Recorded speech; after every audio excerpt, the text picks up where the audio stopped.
तो उस बीच में पापा जी को इतना गुस्सा आया, वो घर छोड़ के चले गए। हैवी ड्राइविंग का कोर्स किया हुआ है मैंने, बस भी चलाई हुई है। ड्राइवर हैं आप? जेवीटी मेरी कंप्लीट हुई, उसके बाद बीए कराई, बीए के बाद बीएड कराई, बीएड कराने के बाद फिर बोले कि अब जॉब करो। फिर मैंने जॉब भी की थी भैया, तो गुस्से में आके हाथ उठा दिया इन्होंने, प्रिंसिपल को टेक दिया। एक पलवल फरीदाबाद की पहली हैवी ड्राइवर हूँ भैया।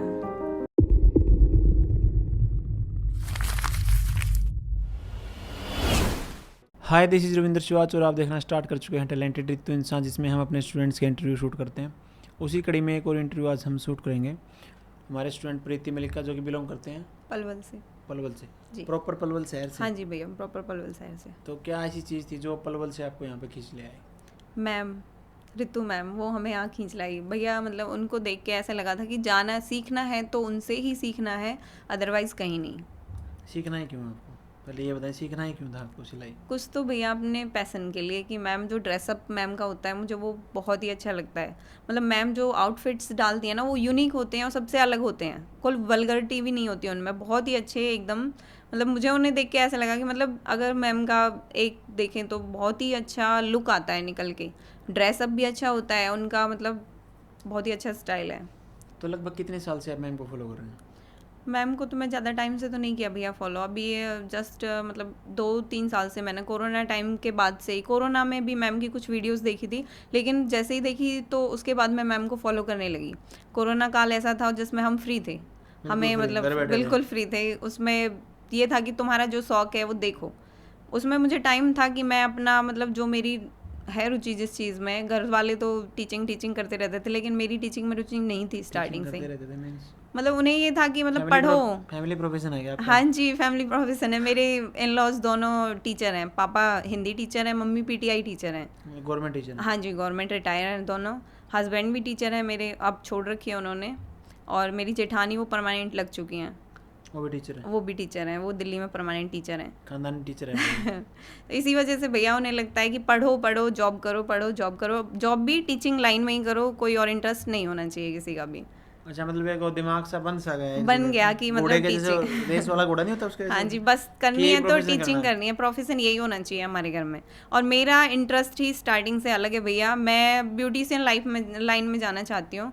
मुझे मेकअप वगैरह का शौक है। मतलब अभी जो आप ये मतलब नेचुरली इतने सुंदर है कि अभी मेकअप कर रखा आपने? नहीं भैया, मेकअप टचअप कर रखा है, इतना मेकअप मैं नहीं करती, कभी नहीं करती, मैं ऐसे ही रहती हूँ नॉर्मली। नॉर्मली है? हाँ जी। नहीं, क्या आजकल ना पता नहीं चल रहा। नहीं भैया, मैंने मैं कई रील्स देखे हैं कि बिल्कुल मतलब गोरा बना देते हैं इंसान को। नहीं, मैं मेकअप आप नहीं बना करती देते हूँ। हैं? नहीं, मैं तो फिल्टर भी नहीं लगाती। आप नहीं, आप अपने क्लाइंट हाँ को बना मतलब देते क्लाइंट हैं? जैसा चाहेगा भैया वो तो करना पड़ेगा। देखो क्लाइंट खुद बोलेगा आपको कि मुझे तो इतना सुंदर लगना है, मेरा तो लुक ही चेंज कर दो, तो वो तो करना पड़ता है कर देंगे भैया। और भैया कर देते मैंने हैं। देखा अभी मतलब ना जादूगर होते हैं जो हाँ आप ये जो कला है ना, जादूगरी की कला है बेसिकली। आप बिल्कुल फेस को चेंज कर सकते हैं अगर आपको सही बिल्कुल टेक्निक भैया, पता है तो। हाँ जी भैया बिल्कुल।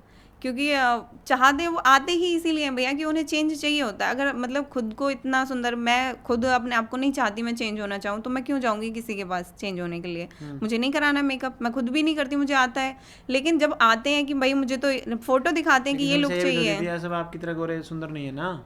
तभी तो भैया आते हैं वो लोग। चेंज होने चाहिए होता है, तभी तो हम देते हैं चेंज। आपका फैमिली प्रोफेशन है टीचिंग, हाँ जी और भैया, आप चाहते थे ब्यूटिशियन लाइफ में आना। हाँ जी लेकिन जब आपका रिश्ता हुआ होगा, जी, हरियाणा से ही हो ना? हाँ जी। हाँ, तो रिश्ता हुआ होगा तो आपके सासुर ने तो देखा होगा कि आगे जाके मैडम लगेगी, बताया भी तो होगा? हाँ, उन्होंने ही मतलब मेरे जो पापा जी हैं वो मुझे, मैं 10th क्लास तक उन्होंने पढ़ाई थी, मेरे गांव में टीचर थे वो, गवर्नमेंट स्कूल में। आपके गांव में टीचर थे आपके ससुर? हाँ जी, मैं 10th क्लास तक पढ़ाई थी, उन्होंने ही मेरा रिश्ता मांगा, उन्होंने ही मेरे घर वालों को 12th के बाद बोला कि इसको जेबीटी कराओ। तो मेरे घर वालों ने जेबीटी कराई मेरे को, उन्होंने ठीक है पहले से ही बेस बना दिया कि मतलब लेके जाएंगे, टीचिंग करेगी, और अपना मतलब उनको था कि अपना स्कूल खोलेंगे। तो ठीक है भाई, जेबीटी करा दी। जेबीटी में ही मेरी शादी हो गई थी भैया, जेबीटी का फर्स्ट ईयर किया था, सेकंड ईयर में शादी हो गई। से आपके ससुर आपको पाड़ के ले गए हैं बिल्कुल। हाँ, वो शायद इसीलिए लाए थे कि मतलब जेबीटी देखा होगा कराएंगे। उन्होंने कि हाँ आपका जी, मतलब ठीक है कि परिवार में हाँ सही जी, रहेंगे। परिवार फिर आपकी जेबीटी करवाई?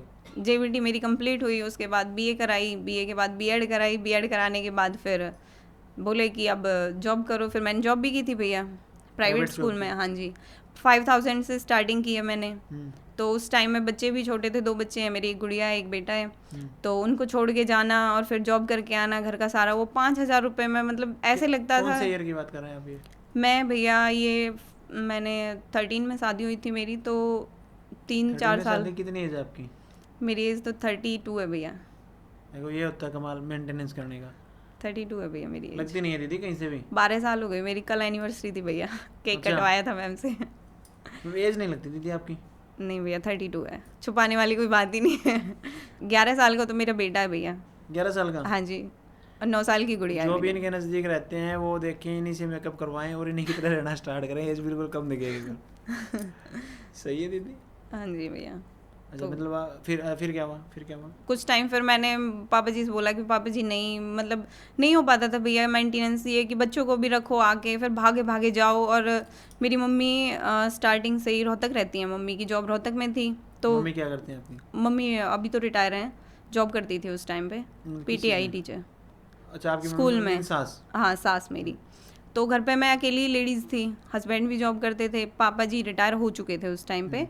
तो उस टाइम मतलब घर का सारा काम करके बच्चों को खिला पिला के जाना, फिर आके उनका करना, तो मतलब 6 महीने मैंने जॉब की थी। उसके बाद मैंने छोड़ दी कि मैंने पापा जी नहीं हो पाएगा ऐसे मैनेज। तो उन्होंने कहा ठीक है अभी कुछ टाइम ब्रेक दे दो।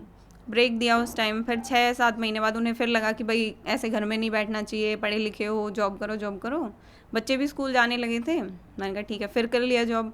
अब जॉब करते करते भैया इतना इरिटेट हो चुकी थी ना, मतलब जैसे एक स्कूल में माहौल, आपको तो पता है प्राइवेट स्कूल में कितना निचोड़ के रख देते हैं बिल्कुल। मुझे नहीं पता, मैंने नहीं की। भैया बहुत बुरा माहौल है प्राइवेट स्कूलों का। कैसे तो करते हैं?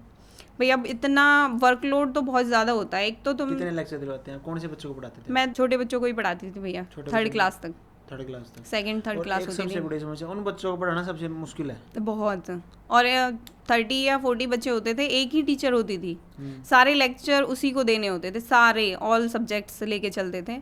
तो उसमें तो सारा पेपर का भी, एग्ज़ाम्स की प्रिपरेशन करना, बच्चों पे ध्यान देना, मतलब इतना बहुत इरिटेशन का काम था वो।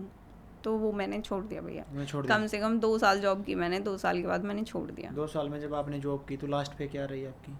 लास्ट पे 7,000, 5,000 पे शुरू किया, 7 पे बस खत्म हो गया। 7,000।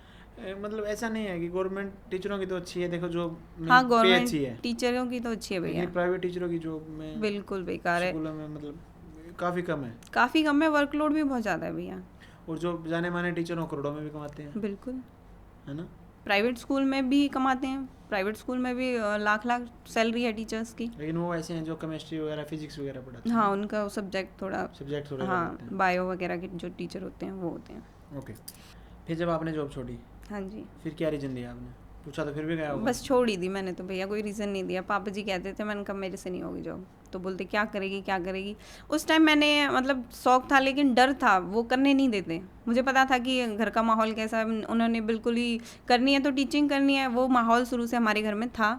तो हिम्मत भी नहीं थी उस चीज़ की और कि जो मैं बोलूँ। ब्यूटिशियन वाला जो काम था आपका, ये मैंने किया भैया मेरे हस्बैंड की जॉब छूटने के बाद। नहीं उन्हें ये आपके दिमाग में कब आया कि ये तो पहले से शौक था बहुत आपको? बहुत शौक तो मेरा 12th क्लास से ही है।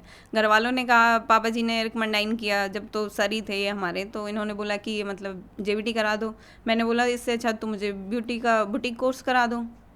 बोला नहीं, जब उन्होंने बोला है तो मानते थे उनको, मतलब एक रेस्पेक्ट होती है जो एक टीचर की, तो पापा जी की हमारे गाँव में बहुत रेस्पेक्ट है, पूरा गाँव मानता था उन्हें। उन्होंने 35 साल, सेवली गाँव है हमारे होटल के पास, वहीं पे जॉब किया 35 साल। 35 साल? हाँ जी, स्टार्टिंग में वहीं लगे थे और वहीं से रिटायर होके आए हैं। अच्छा। तो उनकी इतनी रेस्पेक्ट है गांव में, मतलब पूरा गांव मानता था। अब हमारे गांव का तो भैया मतलब पिछड़ा हुआ गांव लगा लो या कैसे ही, तो वहाँ पे तो एजुकेशन भी इतनी नहीं थी।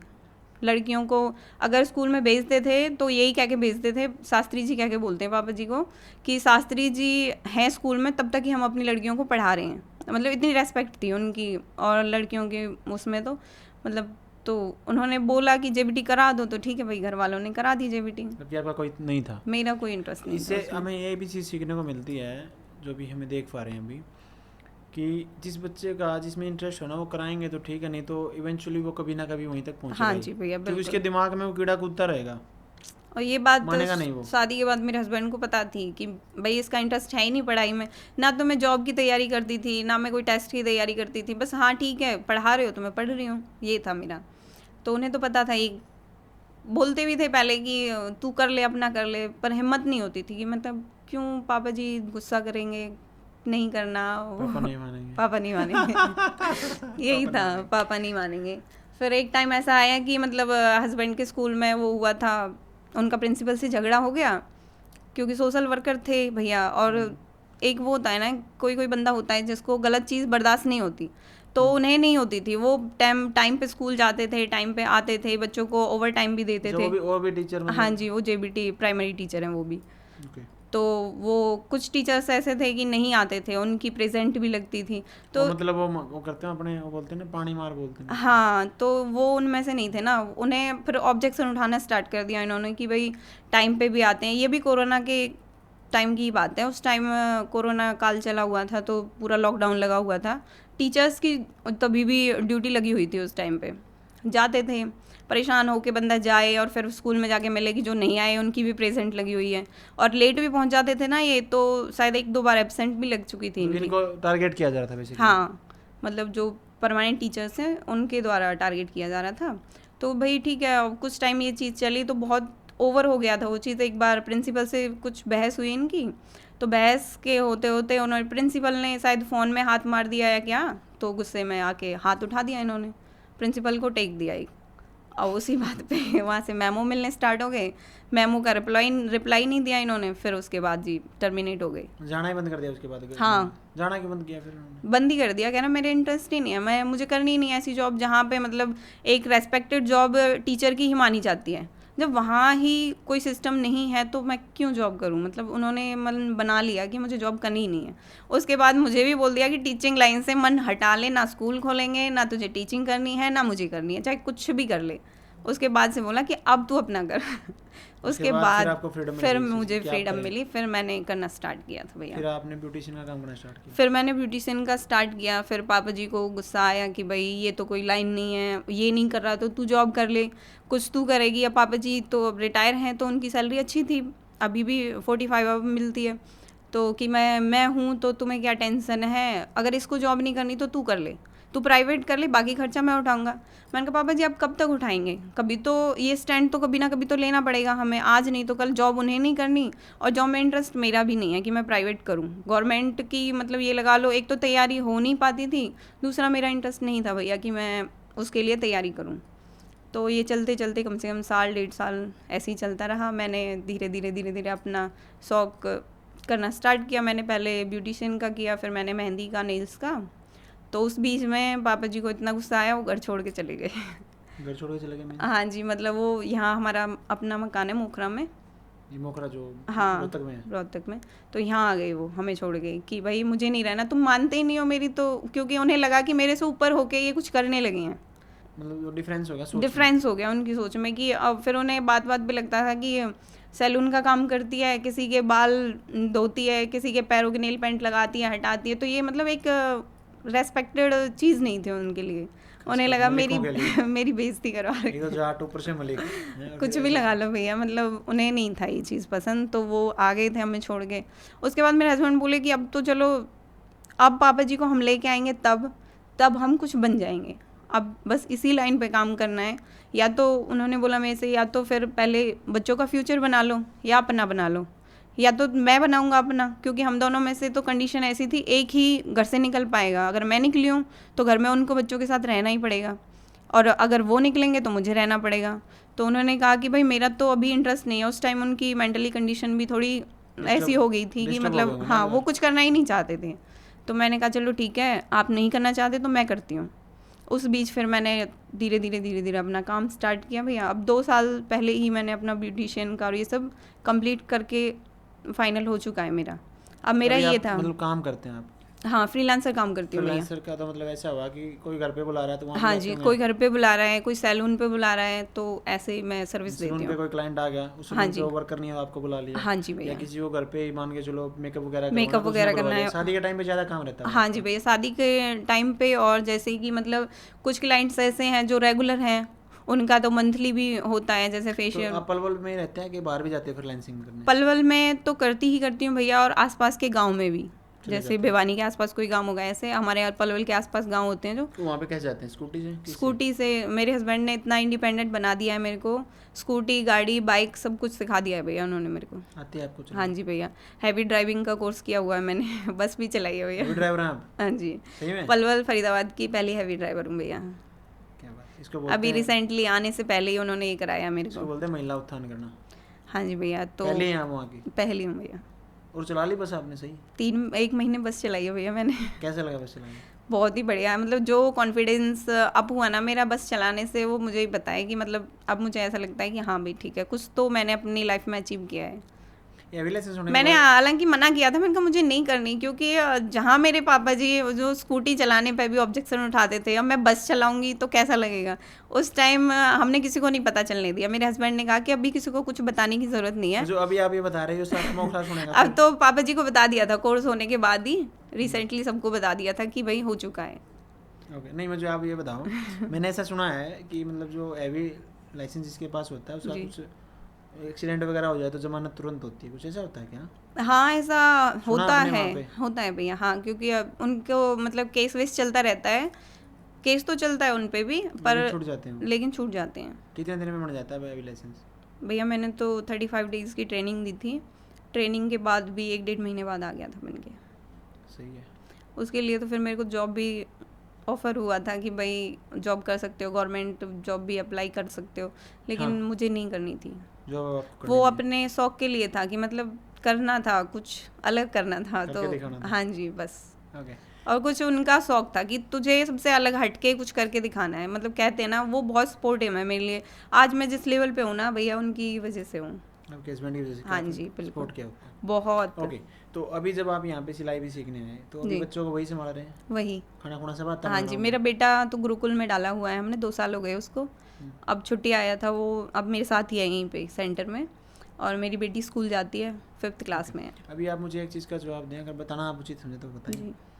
क्या जैसे कि जब आपके हस्बैंड की जॉब चली गई, आप कर नहीं रहे थे, तो इतने सालों तक जब तक आपने ब्यूटिशियन का काम सीखा तो पैसे भी लगे होंगे आपके, जी। उसके बाद ही पैसा कमाना स्टार्ट किया हाँ होगा। जी भैया। तो उस दौरान काम कैसे चलाया फिर आपने? उस दौरान कुछ टाइम तो पापा जी थे हमारे पास, कुछ जैसे ये जॉब करते थे तो पापा जी सैलरी इनकी नहीं लेते थे, तो वो सेविंग्स थी भैया। तो 1 डेढ़ साल तो पापा जी थे हमारे पास, उन्होंने खर्चा चलाया, फिर वो वहाँ से भी चले गए थे, फिर उन्होंने बोला कि मैं पैसे देता रहूँगा। तो हमारी सोच ऐसी है भैया कि जब हम आपका कुछ कर ही नहीं रहे हैं, हम वो सेवा नहीं दे पा रहे हैं जो पेरेंट्स की करनी चाहिए, तो हम पैसे क्यों लें? पैसे के लिए थोड़ी रिलेशंस होते हैं। तो हमने मना कर दिया उनसे कि मतलब हमें हेल्प नहीं चाहिए, कि जैसे भी होगा हम कर लेंगे अपना। जो सेविंग्स थी उसमें उन्होंने मेरे को थोड़ा बहुत कोर्स कराया, उसके साथ साथ भैया मेरा काम चल पड़ा भगवान की दुआ से। इतना था कि मतलब जो लग रहा था वो निकल भी रहा था।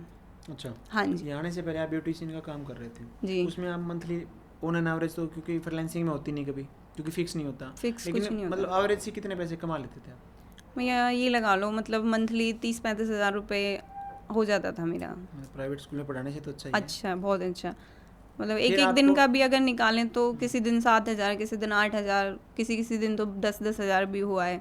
और किसी दिन ऐसा हुआ है कि पूरा पूरा दिन ही 2 हज़ार में भी निकला है। मतलब ओवरेज निकाल के वो 30-35 हज़ार हो गया मंथली। तो जब आपने एक लाइन चूज कर ली थी, जी। ब्यूटिशियन का काम अच्छा चल भी रहा था आपका, जी तो फिर भैया। क्यों आपने टैलेंटेड इंसान में आने की जहमत उठाई? क्योंकि भैया मेरा शौक था और मैम मुझे बहुत अच्छी लगती हैं। स्टार्टिंग से ही मैंने जब से उनको फॉलो करना स्टार्ट किया, मतलब उनका जो ड्रेसिंग सेंस वगैरह, मैं चाहती थी कि कुछ तो उन्हें फॉलो करूं। मैं किसी और का, मेरा यहाँ आने से पहले मोटिव ये नहीं था कि मैं किसी का सिलूंगी कपड़ा। मुझे ये था कि मैं खुद की ड्रेसेस अच्छी अच्छी डिज़ाइन करके पहन सकूं। उसके बाद अब यहाँ आने के बाद तो भैया इतना ऐसे लगा है मुझे कि मतलब मैं किसी का कुछ भी आउटफिट बना सकती हूँ। तो अब ये काम भी आप स्टार्ट करेंगे? ये भी स्टार्ट करूँगी सारा भैया। पलवल का पैसा आपके पास ही आएगा अब? बिल्कुल भैया, आना चाहिए। आप ही बोलते हैं पैसा पैसा, तो मेरे हस्बैंड की भी भूख है कि उन्हें पैसा इतना कमा देना है कि जो पेरेंट्स हमारे सोचते हैं ना कि पैसे के लिए बच्चे हमें रखते हैं, उनकी कुछ सोच ऐसी भी है कि भैया कि देखो, पैसे अभी के लिए मेरे से रखते वहाँ हैं। पॉडकास्ट में एक सवाल पूछा गया था कि आपको काम जो शौक है आपका वो पसंद है या पैसा जो दे वो पसंद है, तो मैंने कहा कि जो पैसा दे वो पसंद है, वो ऑटोमेटिक शौक बन जाता है। बिल्कुल। अब मेरी बात को समझिए, आप कोई काम कर रहे हैं दीदी, उससे आप महीने के 2-4 लाख रुपए कमाने लग जाएंगे, ऑटोमेटिक दिल करेगा आपका वो काम करने का। बिल्कुल भैया। आपका शौक है, मान के चलो, शौक तो पता नहीं किसी का क्या हो जाए, अब गली में पत्ते गिरे वो उठाने का शौक हो जाए किसी को, अब उठाते रहो, पैसा थोड़ी ना आएगा उससे, शौक है वो तो, समझो। तो प्रोफेशन तो हमें वो चूज करना चाहिए जिसमें 2 पैसे हों। 2 पैसे अब हों। जैसे मान के चलो, अभी गवर्नमेंट टीचिंग की छोड़ दो, आप सिर्फ गवर्नमेंट टीचर की जॉब को छोड़ दो, प्राइवेट सेक्टर में बहुत गिने चुने टीचर हैं जो अच्छा पैसा कमा रहे होंगे, बिल्कुल। जो यूट्यूब वगैरह पे हैं, वो भी वो कोचिंग अकेडमी कोचिंग वाले, स्कूल वाले नहीं, हम्म। ठीक है। तो अब जो अपना ट्रेंड है कि आप देखेंगे अपने यहाँ नज़दीकी में स्कूल होते हैं, प्राइवेट होते हैं, 5,000 रुपये, 7,000 रुपये, 10,000, 15,000, 20,000 रुपये लास्ट है। अभी आप खुद अपने मुंह से कह रहे हो कि आप 30-35 हज़ार रुपये कमा रहे हो। जी जब आप ये बुटीक का काम करेंगे तो कम से कम 70-80 1 लाख तक आप पहुंचा देंगे सारे काम को, तो जी वो भैया। बहुत बेटर, आप घर पे रहेंगे, अपने बच्चों को संभाल पाएंगे। बस यही तो सोचा भैया कि मतलब घर पे भी रहूं, बच्चों को भी संभालूं और अपना काम भी चले। ओके, तो जब आपने यहाँ पे सीट बुक करवाई होगी अपने ऑफलाइन के लिए, जी वो भैया। कैसे बुक करवाई थी, फ़ोन पे या आके? पहले तो मैंने फ़ोन पे बात की थी, रिसेप्शन पे मेरी बात हुई थी दीदी से। उन्होंने बोला कि आप चाहो तो विज़िट भी कर सकते हो। फिर हमारा आना हुआ, मतलब 17 से बैच स्टार्ट होने वाला था, तो 1 मंथ पहले ही आई थी मैं। 17 जनवरी को आई थी इधर विज़िट करने के लिए।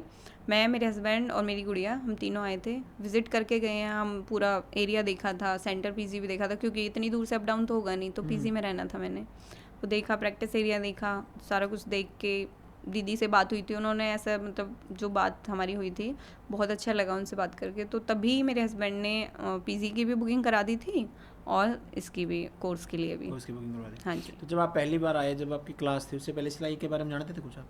हाँ भैया, मैं 8th क्लास से ही सिलाई करती हूँ। मैं अपने कपड़े मैं अपने खुद कपड़े स्टिच खुद सिलते करती थे हूँ। आप? मैंने कभी बाहर कपड़े नहीं सिलवाए, 8th से लेके और आज तक। मल्टी टैलेंटेड हैं आप। ये तो गलती से आपको टीचिंग में डाल रहे थे। बस यही है कि घर वालों को शौक था ना, टीचिंग वो एक पैसन हो गया हमारे घर का भैया। ओके, जब आप पहली क्लास आपने यहाँ पे देखी तो कैसे महसूस हुआ? भैया उस टाइम तो इतनी एक्साइटमेंट थी कि मतलब सब कुछ बहुत ही अच्छा था, बहुत ही अच्छा। मतलब जैसे हम सोच के आए थे कि भाई वहाँ पे कैसा माहौल होगा, क्या होगा, तो बहुत ही अच्छा लगा। यहाँ स्टाफ से मिले, बहुत ही कोऑपरेटिव स्टाफ है, अपनापन, ऐसे लगा कि अपने घर से अपने घर में ही आए हैं। इतना तो इस चीज़ कहते का हैं हम ना। खास ख्याल रखते हैं, जी क्योंकि दीदी बच्चा बहुत दूर दूर से आते हैं, बिल्कुल इंडिया के भैया। हर स्टेट से बच्चे आते हैं, तो उनको ऐसा फील नहीं होना चाहिए कि वो किसी इंस्टीट्यूट में आ गए। उनको ऐसा फील होना चाहिए कि परिवार में आए हैं, जिससे उनका दिल लगे, क्योंकि दिल लगेगा तभी तो स्किल सीखेंगे। अब ऐसा तो है नहीं कि रट्टा मार लिया, भारत की राजधानी क्या है, नई दिल्ली, ऐसा नहीं। जी स्किल भैया। स्किल सीखने के लिए दिमाग चाहिए बिल्कुल फोकस पे, तो वो फोकस पे तब होगा जब उनका दिल लगेगा। बिल्कुल उस भैया। चीज़ का हर संभव कोशिश की जाती है कि बच्चा यहाँ पे खुशी खुशी रहे। ओके, तो फिर जो आपकी क्लास आई, धीरे धीरे बढ़ती गई, सिलेबस बढ़ता गया, तो कैसा फील हुआ आपको 3 महीने के दौरान? अगर ओवरऑल आपका एक्सपीरियंस हम देखें तो जी कैसा रहा आपका यहाँ पे? बहुत अच्छा रहा भैया यहाँ मेरा एक्सपीरियंस ऑल ओवर, मतलब बहुत ही अच्छा कह सकते हैं। ना तो कोई डाउट है, आज मैं जा रही हूँ यहाँ से तो मुझे किसी भी चीज़ को लेके कोई डाउट नहीं है। अगर कहीं कमी रही होगी तो वो हमारी वजह से रही है, हमने उस चीज़ पे ध्यान नहीं दिया। लेकिन यहाँ से तो कोई कमी नहीं रही है। मैम से कभी भी हम डाउट पूछते हैं, कभी भी, इवन अभी भी क्लास ओवर होने के बाद भी कभी भी जाते हैं तो मैम कभी मना नहीं करती हैं हमसे। तो भैया कभी कोई डाउट नहीं रहा और बहुत ही अच्छा एक्सपीरियंस रहा है। ओके, तो जो मैम है और उनका स्टाफ है, जी उनके साथ कैसी बॉन्डिंग रही 3 महीने के बहुत दौरान अच्छी आपकी? बॉन्डिंग है भैया उनके साथ। मतलब क्या ही बताऊँ मैं, इतने अच्छे कि जैसे अपने घर में एक बॉन्डिंग बन जाती है ना, सबके साथ फैमिली जैसा माहौल हो गया है। जनवरी बैच की जो फेयरवेल पार्टी होती थी, जी भैया। उसमें रैंप वॉक की थी आपने? हाँ जी भैया, मैंने रैंप वॉक की थी और मेरा आउटफिट था, ऊपर ट्यूब ब्लाउज था और मैंने वो पिंटरेस्ट से पिक उठाई थी। तो मैंने मैम को बोला, मैम मुझे ये बनानी है। मैम बोले हाँ आप बना सकते हो, बस इतना ही मैम ने बोला। तो भैया वो ड्रेस मैंने बनाई है और उसके नीचे मैंने स्कर्ट बनाई थी। बहुत अच्छा आउटफिट था और टॉप 10 में सेलेक्ट भी हुई है मेरी ड्रेस। टॉप 10 में? क्या हाँ जी, क्या टॉप 10 मतलब? ड्रेसेस सेलेक्ट की थी क्या ड्रेसेस बच्चों सेलेक्ट की? हुई थी बच्चों की, हमारे बैच वाले बच्चों की जो ड्रेसेस सेलेक्ट हुई थी उनमें टॉप 10 में सेलेक्ट हुई थी मेरी कैसा ड्रेस। फील हुआ फिर आपको? बहुत ही अच्छा लगा भैया, ऐसे लगा कि मतलब हाँ मैं भी कुछ कर सकती हूँ, कर अब तो मैं आप- कुछ कर सकती हूँ। ये तो आपको कभी से लग रहा है। नहीं भैया, मतलब अब- हर चीज़ का अलग लाइन होती है, इस लाइन में अब लगाती है हाँ अब मैं कुछ कर सकती हूँ। ओके, इंस्टाग्राम चलाते हैं आप? जी भैया। क्या डालते हैं उसमें? अभी तक तो अपन ने फोटोज़ वगैरह ही डालते थे, वो जो प्राइवेट आपका काम अकाउंट है वो होता नहीं है। डालते आप? अब डालना स्टार्ट किया था भैया, यहाँ से आने के पहले? बाद। यहाँ आने के बाद? हाँ जी। मतलब यहाँ आने के बाद तो आपने सिलाई का डालना स्टार्ट किया हाँ होगा। जी भैया, और वो काम जो ब्यूटिशियन का आप वो करते थे, पहले ही डालती थी मैं। पहले भी डालते थे? हाँ जी, वो तो पहले से ही डालती ओके, हूँ मैं। तो जो आपके कस्टमर्स थे, जी जो कुछ तो रेगुलर कस्टमर्स भी होंगे, जी भैया। उन्होंने क्या बोला कि कहाँ चले गए? गुमशुदा की तलाश तो नहीं लगवा दिया उन्होंने? पूछा था उन्होंने कहाँ से सीख रहे हो, कहाँ चले गए, मैंने मैम का भी बताया था। तो भैया ऑर्डर्स भी आए हैं, अभी ऑर्डर्स बहुत पेंडिंग है कि स्टिचिंग के ऑर्डर आ गए? हाँ भैया कि ये बना दो वो बना दो। मैंने कहा अभी तो मैं नहीं बना सकती, अभी तो मैं फिर यहाँ आप पे हूँ। कैसे मैनेज करेंगे आप उसको? स्टिचिंग में भी टाइम लगेगा, उसमें भी टाइम लगेगा। भैया अभी तो ये है कि मतलब धीरे धीरे देखेंगे कैसे मैनेज करते हैं। अब मैनेजमेंट तो इतनी अच्छी है नहीं, मेरे हस्बैंड नहीं करते हैं मैनेज, वो उनके ऊपर नहीं, आप डिपेंड है। समझे नहीं। आप इंसान हैं, दो जी। हाथ हैं आपके, दो पाँव हैं, जी भैया। ठीक है। सेम टाइम पे जो रितु मैम के साथ समस्या होती थी पहले, कि वो हर चीज़ की ऑर्डर लेके बैठ जाती थी। पहले जी दुल्हन को सिंगारेंगी, उसकी ड्रेस भी बनाएंगी, हैं तो आप इंसान ना। जी भैया। मैं उसको कह रहा हूँ, उसको कैसे मैनेज करेंगे आप? लड़कियाँ रखेंगे भैया और कुछ अपने नीचे हाँ जी, रखेंगे अपने कारीगरों को। अपने साथ कुछ लड़कियां रखेंगे जो कि एक टाइम पे अगर ज़्यादा ऑर्डर होते हैं तो डिवाइड कर लेना कि भाई तुम्हें ये काम करना है, वो करना है। लेकिन ओवरऑल ये है कि मतलब फाइनल मुझे ही करना है कि ये चीज़ अच्छी होनी चाहिए। ओके, तो आप जी। दोनों कामों को संभाल पाएंगे ऐसा लगता है हाँ आपको? जी, वैसा मुझे अभी तो लगता ओके, है भैया। तो इन 3 महीनों के दौरान लगभग कितना खर्च हो गया आपका? टोटल बजट तो अभी भैया निकाला नहीं है, बट बजट में ही सब कुछ हो गया। मतलब आपको कहीं से कुछ उठाना नहीं नहीं, पड़ा, ऐसा नहीं अपनी लगा तरफ कि से किया? भाई ओवर हो गया, कुछ भी नहीं, बजट में ही। ड्रेसेस मैम कभी ऐसा नहीं रहा कि मतलब हमने कोई बाहर से इतना महंगा आउटफिट खरीदा है, वो बनाया है। सिंपल बनाते थे लेकिन बहुत अच्छा आउटफिट बनता था। ये कितने में मिली? ये तो भैया 50 रुपये मीटर कपड़ा लिया है मैंने। अच्छा, लेकिन हाँ सही लग रही है। यहीं से। सबसे मेन चीज़ क्या है, मैंने देखा है, जैसे आप देखेंगे अपने गाँव में भी या कभी भी, लेडीज़ लाएंगे 10-10 हज़ार के सूट, बोला जी। मेरा सूट है 10,000 रुपये का और सिंपल सिलवा लेंगे उसको। क्या फ़ायदा है उसका? नहीं भैया, अब आपने ड्रेस बनाई 50 रुपये मीटर में, मतलब 300-400 रुपये में बन गई होगी लास्ट टाइम। 400 रुपये में बन गई 400 पूरी रुपये में बन ड्रेस। गई, हाँ लेकिन जी, वो और मैंने जो खुद 10,000 नहीं रुपये का बनाई सूट है। है उससे बेटर लगेगी ये, बिल्कुल भैया। है ना? ये एक अलग ग्रेस देगी आपको। हाँ जी। और क्या आपके चेहरे से हिसाब से सेट होगा उसके हिसाब से भी मैचिंग। जब आपके पास कोई कस्टमर आता है, सपोज कीजिए, जी। क्या उसकी स्किन टोन के हिसाब से आप उसको गाइड कर पाएंगे कि ये फैब्रिक आप पे जाएगा, ये नहीं जाएगा? बिल्कुल भैया कर पाएंगे, क्योंकि अगर कस्टमर लेके आया हमारे पास नहीं जा रहा है उस पे, तो हम पहले ही उसको बोलेंगे कि मैम आप, मैं स्टिच कर दूंगी, मुझे कोई दिक्कत नहीं है, लेकिन ये चीज़ आप पे इतनी मतलब उभर के, जैसे बोलते हैं ना, खिल के नहीं आएगी वो चीज़ जैसे आपके अकॉर्डिंग आनी चाहिए। तो अगर कस्टमर मानता है तो ठीक है, नहीं मानता है तो वो उसको है कि नहीं मुझे तो यही सिलवाना है, तो वो सिल के भी देना पड़ेगा भैया। ओके, तो कोई कस्टमर आपके पास आया और वो लेके आया कुछ भी, जैसे मान के चलो मैं अपनी वाइफ को लेके आया एज ए कस्टमर आपके पास जी। कि मेरी वाइफ के लिए ये ड्रेस बना दो, कोई भी जी जो आपको सिखाई गई है, बना देंगे आप? बिल्कुल भैया। ऐसा क्या कारण होगा कि मैं आपको फैब्रिक दे दूँ, किसी और बुटीक वाले को ना दे के आपके पास ही आऊँ? ऐसा क्या कारण होगा? कारण तो भैया बताने पड़ेंगे उन्हें कि भाई हम, पहली बात तो अगर कोई बंदा आपके पास आया तो वो देख के ही आया होगा कि आप, पहली बात तो मैम का नाम ही इतना बड़ा है। अभी हम जाएंगे रिसेंटली कोई काम करेंगे तो क्लाइंट हमें अपने लेवल पे नहीं मिलेंगे, वो मैम के उससे मिल रहे हैं कि भाई ऋतु मैम से ये लोग सीख के आए हैं, और कुछ हमारी प्रोफाइल देखी है उन्होंने कि जो हम काम डालते हैं उसको देख के वो लोग आए हैं, तो मुझे लगा कि प्रोफेशनली ट्रेंड है। ट्रेंड है। हाँ जी भैया, क्योंकि ड्रेसेस देखेंगे तो उन्हें लगेगा कि भाई तो काम भी वैसा ही करना, हमारा नाम नहीं डुबो देना। बिल्कुल भैया, नाम रोशन करेंगे आपका, मैम का। ओके, तो यहाँ से जाने के बाद दीदी काम आप पलवल में ही जारी रखेंगे या कोई और प्लान है आपके पास? पलवल में ही जारी रखेंगे भैया, पलवल में अपने घर से ही आसपास से वहीं कहाँ से पड़ता है आपका स्टार्ट। घर, किस एरिया में मेरा पड़ता है? घर पड़ता है लालपुर चौक के पास। अलालपुर चौक, ये हाँ कहाँ जी। हुआ? ये पलवल में ही है, सब्जी मंडी के पास, अलालपुर चौक, एसटी कॉलेज के पास भी बोल देते हैं। ओके, आपका नंबर डाल दें? हाँ तो जी। प्रोफेशनल है। हाँ जी भैया इंटरव्यू में बिल्कुल। आपका नंबर डाल देंगे, हाँ जी। जिनको जरूरत हो इनके नंबर पे कांटेक्ट कर लेना, और आपके इंस्टा आईडी भी डाल देंगे। जी भैया। ओके, तो प्रीति मलिक मेरी बहन, महिलाओं के नाम आपका क्या संदेश रहेगा? क्योंकि आपने काफ़ी स्ट्रगल देखा, स्ट्रगल जी। वो नहीं कि फाइनेंशियली स्ट्रगल, मानसिक स्ट्रगल, जी भैया। मानसिक पुसोपेश में आप रहे कि क्या करूं क्या नहीं करूं, मतलब उसके बाद आप क्या, अभी काफ़ी साल लगे आपको, लगभग 13-14 साल के बाद एक अभी माइंड मैं सेट लाइन- करने में। हाँ जी। तो अभी मतलब महिलाओं के नाम क्या संदेश देंगे, उनके घर वालों के नाम क्या संदेश देना चाहेंगे? मैं भैया यही बोलना चाहूँगी कि सबसे पहले तो अपना पैशन देखें कि आप क्या करना चाहते हो। घर वाले तो बोलते हैं कि ये करो वो करो, लेकिन जब जिस काम में आपकी रुचि नहीं है ना, तो आप उसको नहीं कर पाओगे। फोर्सफुली कर पा रहे हो, ठीक है, उनके दबाव में आके आप कर रहे हो, मैंने भी किया था, लेकिन एक टाइम वो होता है ना, जो चीज़ आप पहले ही कर पा रहे हो अपने शौक के अकॉर्डिंग करोगे, तो वो इतनी लेट बाद जगोगे तो फिर बहुत ही लेट हो जाता है ना। इससे अच्छा अपना शौक देखो कि भाई आपको करना क्या है और उस लाइन पे चलो। क्योंकि जब आपका पैशन होता है ना, उसमें आप काम करते हो हाँ ना, आपको जी। थकान तो कुछ नहीं होती। कुछ नहीं होती, लेकिन मज़ा इंटरेस्ट आता है होता है भैया, क्योंकि उस लाइन में हमारा इंटरेस्ट है तो उसको, और मतलब रात रात भी कोई मेरे से ये बोले ना नेल्स कराना है, मेकअप कराना है, मैं रात रात भी सिलाई भी कर सकती हूँ, नेल्स भी कर सकती हूँ, क्यों, मेरा इंटरेस्ट है। कोई मुझे बोले कि 2 घंटे पढ़ ले, मैं 2 घंटे में से 2 मिनट बुक को देखूँ, मुझे नींद आने लगती है कि मैं नहीं पढ़ पाऊँगी।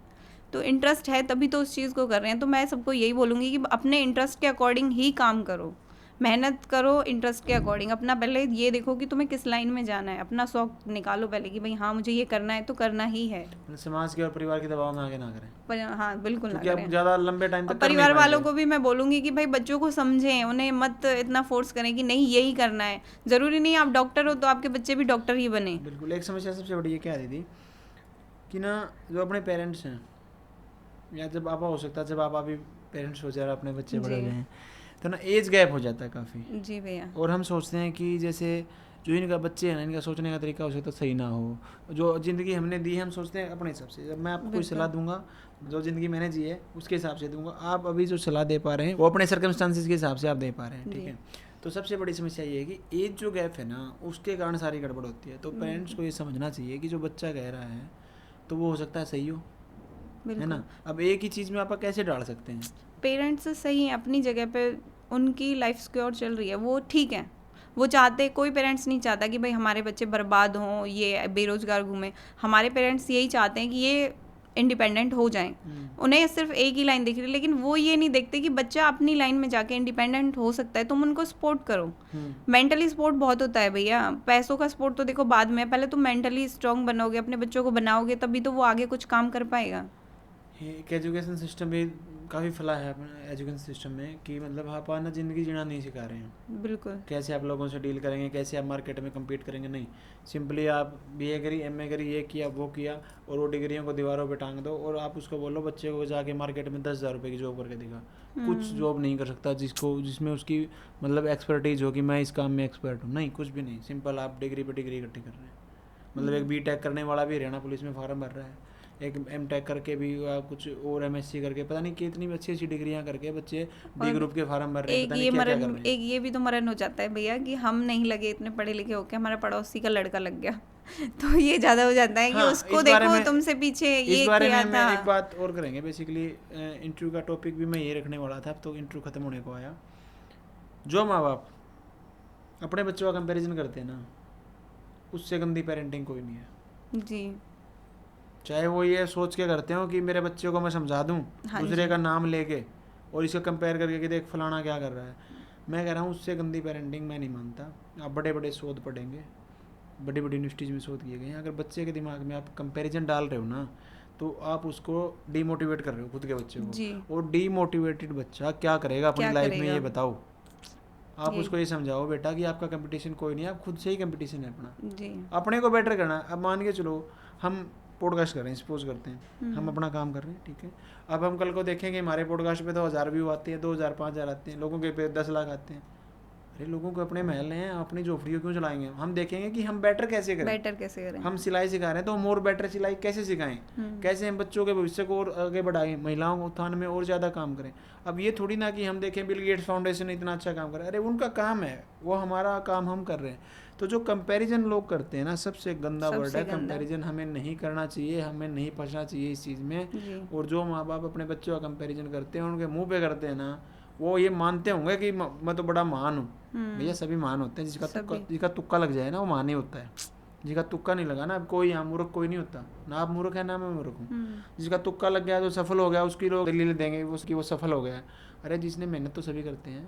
तो कंपैरिजन में किसी को भी नीचा ना दिखाएं कभी भी। जी भैया बिल्कुल, मेरा भी यही कहना है। हाँ, इसी के ऊपर हमारा मुद्दा रहने वाला था एक्चुअल में इंटरव्यू का, फिर हम भटक गए, दूसरी पेरेंटिंग पे पहुँच गए हम, ठीक है। तो मेरा सभी बहनें जो देख पा रही हैं, जो भाई भी देख पा रहे हैं, अगर उनके बच्चे हैं तो आप इस चीज़ को ध्यान रखें कि अपने बच्चों का कंपैरिजन ना करें कभी भी किसी से, चाहे वो कितने डल हों, कितने ही मूर्ख हों। लेकिन उनको ये बोलें कि बेटा आप सही हो, उनको आप मोटिवेट करें ताकि वो समाज में लड़ सके। अब आपने उनको घर पे ही दबा दिया ना, तो बाहर वो कैसे कम्पीट कर पाएंगे। तो इन्हीं बातों के साथ इस इंटरव्यू को हम समाप्त करते हैं, और मेरी बहन प्रीति मलिक को ये दुआ देते हैं कि ये पल पल में पैसा बटोर लें सारा का सारा, क्योंकि काम दोनों ही करने आ गए इनको बहुत अच्छे से। और जैसा कि इनके फेस को देख के और इनकी जो एटीट्यूड है उसको देख के लगता है कि ये बहुत अच्छे से क्लाइंट हैंडलेज कर सकते हैं, और यही मैंने कल इनको सिखाया था बुटीक मैनेजमेंट में। बिल्कुल भैया। ठीक है, तो इन्हीं बातों के साथ इंटरव्यू को हम समाप्त करते हैं। मिलते हैं आपसे नेक्स्ट इंटरव्यू में, तब तक के लिए थैंक यू।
नाम है उसका